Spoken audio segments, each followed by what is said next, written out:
The public turned out to Scotiabank locations and clinics across the territory on Friday, June 29th to get their HIV tests at the annual Regional HIV Testing Day.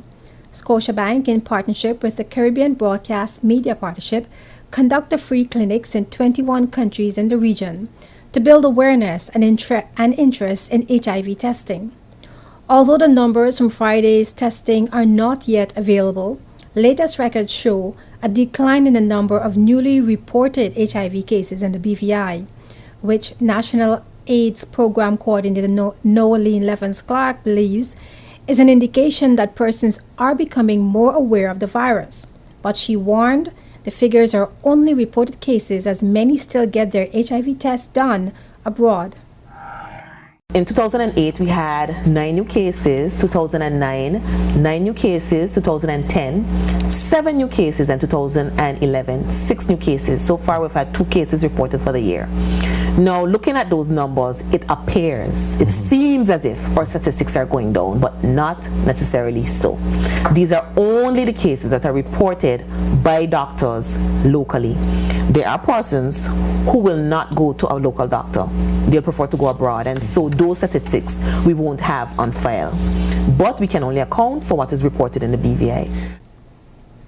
Across the Caribbean, statistics show a slight decline in cases as well, with the Bahamas recording the highest infection rate of 3.1%.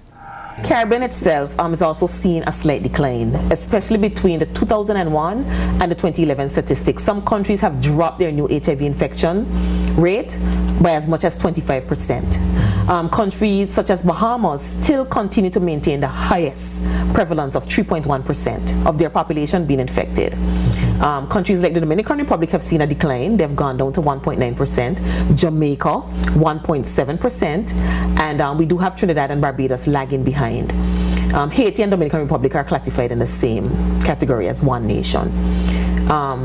Every year, the Caribbean usually sees at least 17,000 new infections, and that is slightly declining. Factors contributing to the Caribbean recording the second highest HIV infection rate next to Africa, Clark says, are lifestyle, music that promotes sex, pornography, and sex tourism. She also stressed the need for healthy discussions on sex in schools and churches. We as a Caribbean people, we rate highest in the world when it comes to downloading porn, the Caribbean region. We are second to Thailand when it comes to sex tourism. Yet we refuse to talk about sex in our churches, we refuse to talk about sex in our schools. It bombards young people via technology and so many different mediums, and yet still we can't have healthy conversations about sex. A man is regarded as a stud, especially a black man, and he's fully loaded, so he can service a lot of women.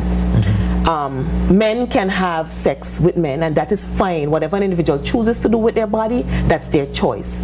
But being deceptive to the point where you can sleep with who you want to sleep with and still come back home to your wife or your woman, it says a lot about what we're doing and how it's backfiring on us. I mean, HIV has brought to light, because STIs have been around for a while. We've had syphilis, we've had gonorrhea. But guess what? You go in, you get a penicillin shot, you're good to go. Herpes cannot be cured. Hepatitis B cannot be cured. HIV cannot be cured. And unlike herpes and hepatitis B, where you might not see it in a person, HIV will show over time if you don't get the treatment. It will manifest into it will show itself.